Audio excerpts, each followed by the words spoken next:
you're tuning into something different, something deeper. Welcome to a space where the unseen becomes seen, where the patterns beneath reality are decoded. This isn't just a podcast, it's a journey into the mechanics of belief, perception, and the multidimensional truths shaping our world. If you've ever felt like an outsider looking in, questioning the systems you're told to follow, you're in the right place. This is the OUTKAST, the Pattern Podcast.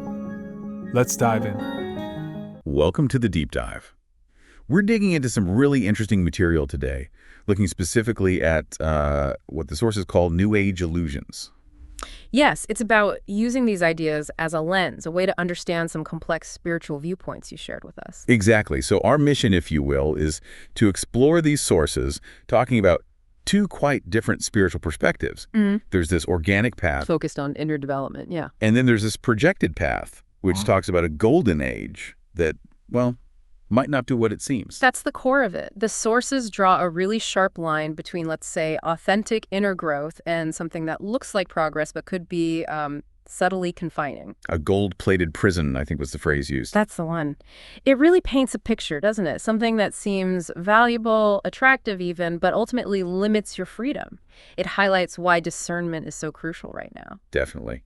There's this concern woven through the material that a lot of the awakening talk could actually be another layer of illusion. Maybe even deliberately constructed by what they call spiritual pirates or controlling systems. It's a call to look past the surface narrative. Which really sets up our main question.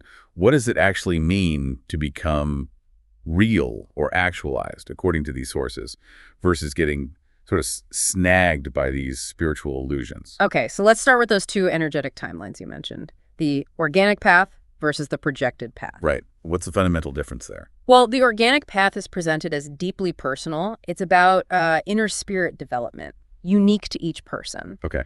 The projected path, on the other hand, talks about this coming golden age, but the warning is key. This projected age might not be liberation at all. It's presented as potentially deceptive, right? That gold-plated prison idea again. Exactly. The sources are pretty blunt.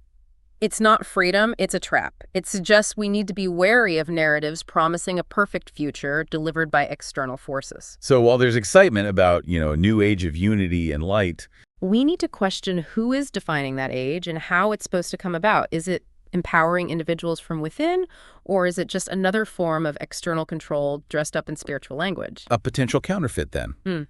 So let's unpack the differences. What does the authentic golden age look like in these sources compared to the false one? The authentic version is all internal. It's not about, say, amazing new tech creating utopia or following a specific leader. It's about the actualization of spirit. Actualization of spirit. Meaning an inner integration. Mind, body, soul, spirit, all becoming unified within you. It's an inside job, basically. Okay, very personal. How does the false one compare? What are its traits? The false one is described as, well, kind of a rehash of old control systems using new words. It's linked to older esoteric orders. The Golden Dawn gets mentioned specifically. And it relies heavily on what are called New Age illusions. Think mass programming through powerful myths or archetypes, like the chosen one. The idea that one person or group holds the key, the external savior narrative. Exactly. That keeps people looking outside themselves. The sources also mention potentially distorted views of, say, the divine feminine, like Sophia as queen of all, presented in a way that serves the control structure. So it hijacks spiritual concepts for control. That's the argument, using the language of liberation to build, well, a nicer-looking prison. Okay, let's talk more about actualization. It seems really central here. What is it, according to this material? Right. It's important to clarify what it's not. It's not ascension in the sense of escaping Earth or rapture or leaving this reality behind. Okay, so not an escape plan. No, it's about becoming fully actual, real, integrated, right here, right now, grounded in this existence. Fully inhabiting our lives then. Precisely. It's not about becoming a god or something else entirely. It's about understanding the metaphysics of it, the relationship between energy, awareness, and your physical body. And how does one achieve this? Self-love is presented as the absolute key, the engine, you could say. Cultivating that inner self-love is what shifts your personal frequency or energy signature, and that's what actually starts to alter your experienced reality. Wow. Self-love as a reality-altering force. That's profound. It is. And it ties into the next bit, the alchemy of the spirit. Okay, alchemy. Yeah. Lead into gold. Sort of, but symbolically. The stages lead, black, white, iridescent, ruby, gold are used as a metaphor for the inner journey. Purification, finding truth. So gold isn't literal riches. No, not at all. Here, gold represents ultimate truth, the refined state you reach after that inner alchemical process of self-discovery and integration. Refining the self to reach inner truth. Got it. Now, this ministry of magic and the gold cage, it sounds very narrative, almost fictional. What is the symbolic meaning? Yeah, Ministry of Magic isn't literal wizards, obviously. It symbolizes forces, could be esoteric, could be technological, could be ideological systems that keep repackaging control mechanisms. Like the New World Order concept, or maybe AI-driven spirituality. Exactly those kinds of things. Anything that promises salvation or order through an external system. Their agenda, the sources claim, is building these attractive golden cages, spiritual illusions designed to get you to hand over your sovereignty. And how do they supposedly do that? What methods? Things like mind control tactics used in cults, constantly reinforcing those archetypes like the savior figure, and even more esoteric practices described as necromantic rituals or etheric harvesting, basically siphoning energy. Necromantic rituals? That sounds quite dark. It does. The point made is that these forces can copy or mimic the real thing, the authentic spiritual path, but they can't create genuine inner growth. They offer a facade. A convincing copy without the substance. Okay, so if that's the illusion, what about the real shift? Where does true change come from? From within. Absolutely, from within each person, not external saviors, not grand events imposed upon us. So individual inner work is the driver? Yes. The sources say the collective act of self-love and spirit integration is literally changing things, influencing electromagnetic fields, shifting social dynamics, and importantly, exposing these false light paradigms, the illusions we've been talking about. So our inner state has a tangible external effect. That's the idea, and it's not about bypassing darkness or difficulty. Those aligned with truth, according to this, move through the challenges, integrate them, and find light that way. No spiritual bypassing. That makes sense. Growth often involves facing the tough stuff. Okay, what about the balance of masculine and feminine energies? The emphasis here is on unity, not just equality. It's about integrating both the electric aspect, termed masculine, and the magnetic aspect, termed feminine, within everyone. Regardless of gender. Absolutely. Yeah. These are energies within us all. They co-create through inspired action. The feminine providing the intuitive vision, the spark, and the masculine providing the structure, the energy to manifest it. And this is linked to self-love. Inseparably linked, the sources say. Creation and self-love go hand in hand in this integrated state. Interesting. Then there's this concept, self-realization as graduation. What's that mean? Graduating from what? Graduating from the, let's say, the limited human experience as we often live it. But again, it's not about leaving. It's about becoming fully real within this reality. So mastering the game, not quitting it. Kind of, yeah. It means fully embodying your own unique frequency, your truth, your love, your responsibility, without needing external saviors or relying on fantasies. Being fully present and self-governed right here. Very grounded. Now, the sources issue warnings about dangers of magical systems. What's the concern there? The warning is specific. Many magical systems, and they give examples like invoking spirits, using methods like Solomon's Ring, supposedly draw on necromantic energy. Energy tied to death or manipulation of life force. That's the implication. These systems are said to potentially harvest soul energy, trapping people in karmic loops. The stark warning is that practitioners can become victims of their own spiritual entanglements. A serious caution. Now, going back to the Golden Cage idea, the Hermetic Order of the Golden Dawn is singled out. Why them specifically? Yeah, why are they seen as foundational to this supposed illusion? They're presented as a primary architect of the modern Golden Cage mythos. Their system is described as based on external hierarchies, elaborate rituals, spirit invocation, and crucially, worshiping a higher self as something outside of you. Placing divinity externally again. Right. And these methods are characterized pretty strongly as ritualistic necromancy, heavily influenced by Kabbalah, Egyptian mysticism, Masonic structures. Connections are also drawn to groups like the Builders of the Adytum and Rosicrucians. So a network of systems based on external authority and ritual. That's the picture painted. And specific flaws are pointed out. Like what? like their focus on solar monotheism being inherently patriarchal, marginalizing the feminine. Also, the symbolism in their rituals, cubes, trapezoids, specific diagrams, are claimed to actually anchor a trapped energy grid, not liberate. Anchoring limitation through symbols. That's the interpretation given. And again, placing the higher self outside the individual is seen as fostering dependency on the system itself, on the magic. Keeping people reliant. Okay, what about astral worship and the seven rays? How do they fit in? Groups like the Golden Dawn, Lucis Trust, Alice Bailey's teachings, seven rays as spiritual evolution.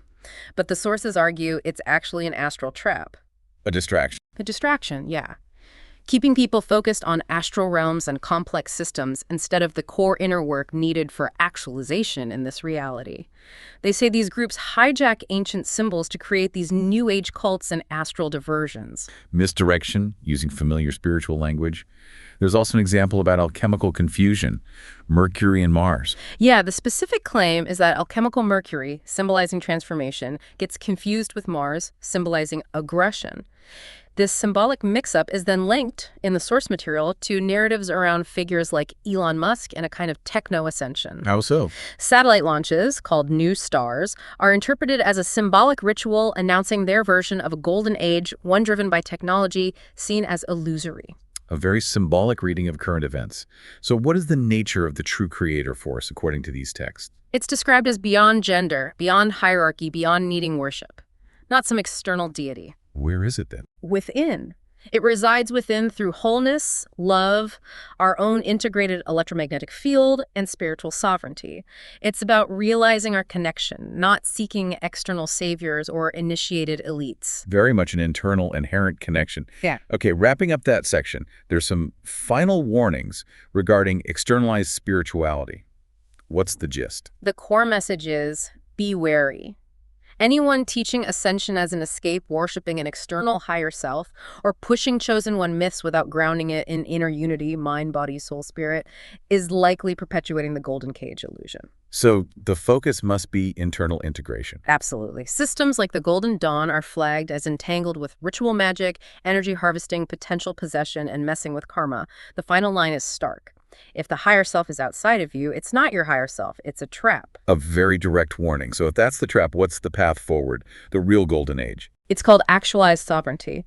The path involves studying the underlying philosophy mentioned in the sources, actively reuniting those masculine and feminine energies within, and living from inner love, integrity, wholeness. And avoiding certain things. Yes. Avoid worship, dependency on external systems or gurus, and getting lost in astral stuff. Focus inward. Consistent message.